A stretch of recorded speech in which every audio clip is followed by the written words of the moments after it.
महाराष्ट्र के परभनी में हुई घटना को लेकर आज आरपीआई के भिवंडी शहर के जिलाध्यक्ष महेंद्र गायकवाड़ के नेतृत्व में एक विशाल मोर्चा भिवंडी के स्वर्गीय आनंद दिघे चौक से होते हुए डॉक्टर बाबा साहेब अम्बेडकर की प्रतिमा पर फूल माला चढ़ाकर प्रांत कार्यालय तक ले जाया गया। बता दें कि परभनी में हुई घटना को लेकर आज इस विशेष मोर्चा को भिवंडी के स्वर्गीय आनंद दिघे चौक से प्रांत कार्यालय तक ले जाया गया। तो वहीं पर लोकसभा में जिस तरह से गृह मंत्री अमित शाह द्वारा टिप्पणी किया गया था डॉक्टर बाबा साहेब अम्बेडकर जी को लेकर, इसको लेकर भी आरपीआई के पदाधिकारी कार्यकर्ता काफी नाराज होते हुए दिखाई दिए। उन्होंने विरोध जताया और परभनी में जो घटना घटी और इस घटना के पीछे जो पुलिस अधिकारी हैं उन्हें तत्काल सस्पेंड करे, निलंबित करे, इस तरह की मांग को लेकर प्रांत कार्यालय में आज निवेदन देते हुए दिखाई दिए आरपीआई के कार्यकर्ता पदाधिकारी।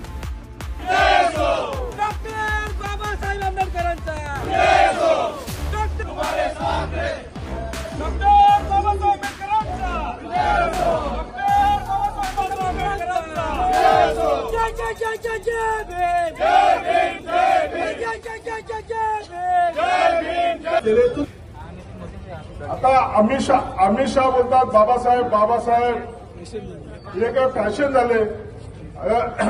तुम्ही एक भगवानचं नाव घेतलं तर बोलतो स्वर्ग 7 जन्म स्वर्ग पाहिलं बघितलं असतं। अरे तू 4थी पास आहे आणि डॉक्टर बाबासाहेब हे देशाचे घटनेचे शिल्पकार आहेत। एक 4थी पास तुला काय अक्कल आहे रे? तुझी अवकात नाही ती ते बाबासाहेबांच्या बद्दल बोलण्याची।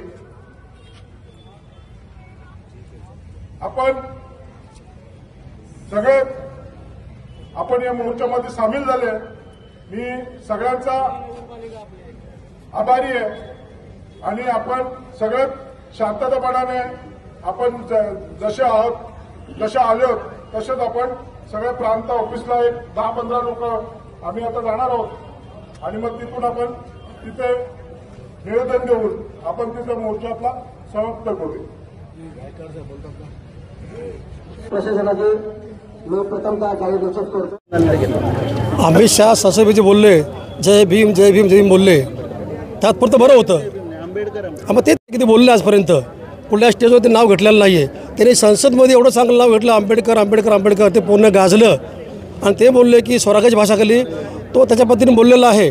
पण आम्ही म्हणतो की त्याने जे केलं आहे ते कृत्य तसं आम्ही करणार नाही आहे। कारण का जे आता अमित शहाने बोललेत ना त्याचा पूर्ण जगभरच नव्हे तर सगळे जेवढे लोक आहेत ना ते निषेध करत आहेत आणि कर्नाटक सरकारने दाखवून दिलं, त्यांना बाकी लोकांनी दाखवून दिलं त्यांना आम्ही सत्तेमध्ये आहोतच, सत्तेमध्ये आहे म्हणे मोर्चा काढणार नाही असं नाही। आम्ही मोर्चाही काढतो, त्या निषेधही केलं आम्ही की संविधान ज्या कारण तोडल्यानंतर काय लोकांना उद्रेक केला ते आम्हाला कबूल आहे।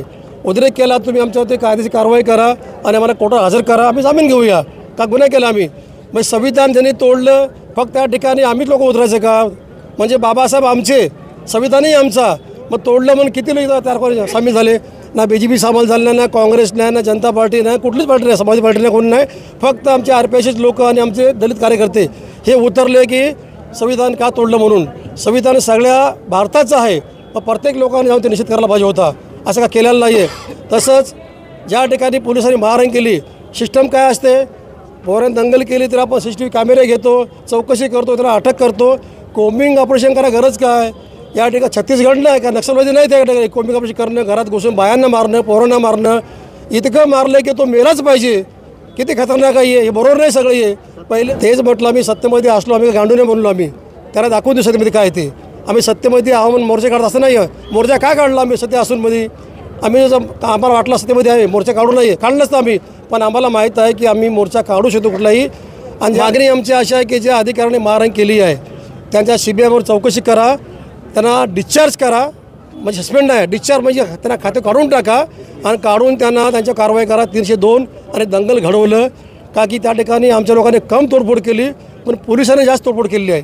पण चौकशी करून त्या पोलिस लोकांना सुद्धा दंगलीचा गुन्हा दाखल करण्यात यावा, जमाबंदी करण्यात यावा अशी माझी मागणी आहे।